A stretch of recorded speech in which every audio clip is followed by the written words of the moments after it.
लगभग 29 तारीख को चुनाव समाप्त हो जाएंगे। परंतु एक बात तो इसमें स्पष्ट है, अगर उसमें भारतीय जनता पक्ष जीत गया तो एक बहुत बड़ी दुर्घटना अपने देश में होने वाली है, घटित होने वाली है। और वो ये दुर्घटना जो है वो हिंदू समाज के लिए अत्यंत क्षोभकारक रहेगी, हिंदू समाज के लिए, उसके अस्तित्व के लिए और सनातन धर्म के लिए एक बहुत बड़ी चुनौती के रूप में ये घटना सामने आ सकती है। और वो कौन सी दुर्घटना है, इसका अनुमान हम लोग लगा रहे हैं। अगर शायद भारतीय जनता पक्ष बंगाल में जीत गया तो ये जीत मोदी और शाह के नाम पे दर्ज होगी, या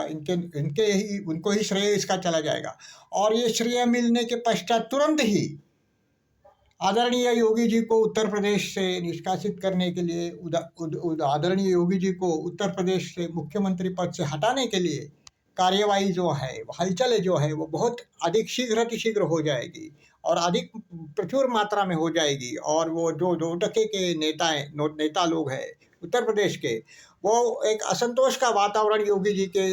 विरुद्ध उत्पन्न करने का प्रयास निश्चित रूप से करेंगे। तो ये 2 बातें जो है, these two things are interlinked, and when the BJP gets a good majority in Bengal, you will see these things happening over there in Uttar Pradesh. So I don't predict on the horoscope of this person or that person, but as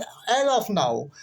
ये जो षड्यंत्रकारी तत्व जो है योगी जी के विरुद्ध कुछ चाल चल रहे हैं, उनका षड्यंत्र का जो बातें हैं वो उसका अगर हम लोग इसका अगर विश्लेषण करें तो इसके विश्लेषण के रूप में मैं ये प्रस्तुत कर रहा हूँ कि अगर बंगाल में भारतीय जनता पक्ष को विजय प्राप्त हुआ तो योगी जी के विरुद्ध एक षड्यंत्र निश्चित रूप से किया जाएगा। उनको हटाने की प्रयास जो है वो बहुत करने चाहिए, योगी जी को बहुत सावध रहना चाहिए उसके लिए। अगर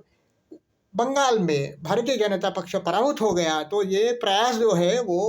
अभी तो उसको पूर्ण विराम मिल जाएगा, लेकिन उसके पश्चात कुछ महीनों के पश्चात उसको फिर से एक प्रयत्न किया जाएगा योगी जी को हटाने के लिए। तो अगर भारतीय जनता पक्ष वहाँ पे सत्ता नहीं प्राप्त कर सका तो फिर एक असंतोष की लहर जो है वो मोदी और शाह के विरुद्ध आ जाएगी। तो उसका मुकाबला करने के लिए वो सब की शक्ति जो है वो व्यय हो जाएगी। तो फिर वो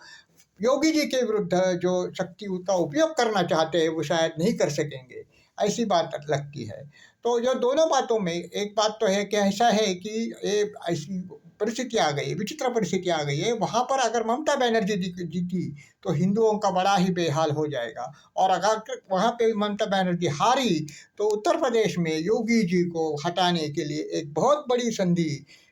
मोदी और शाह को मिल जाएगी। और शायद ये करने का पूर्ण रूप से और सशक्त रूप से और सामर्थ्य लगा करके ये करेंगे, ऐसा लगता है। देखेंगे अभी परिस्थिति क्या होती है, हिंदू समाज के हित में क्या है क्या नहीं है, आगे चल के उसका भविष्य का फैसला जो है वो अभी इस समय हो जाएगा। सब जनता की तो इच्छा, जनता जनार्दन की इच्छा तो है, ये करोड़ कोटि कोटि कंठों से यही एक स्वर उठ चुका है कि भगवान अधिक शीघ्र आदरणीय योगी जी को देश का प्रधानमंत्री कर दे। और सबकी यही प्रार्थना है, और यही प्रार्थना वो अपने इष्ट देव से, जो भी हो इष्ट देव, देवी माता है, गणपति है, विष्णु है, ब्रह्मा है और शिव है, या अपने जो भी आराध्य है उनसे कर रहे हैं कि योगी जी को शीघ्र देश का प्रधानमंत्री बना दे और हिंदू समाज के लिए एक मुक्तिदाता आ जाए कि जो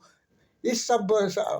भयंकर संकट में हमारा जो है इसका निवारण करके हिंदू समाज को दिशा दे, देश को दिशा दे और एक परम वैभव देश को प्राप्त करने के लिए एक प्रयास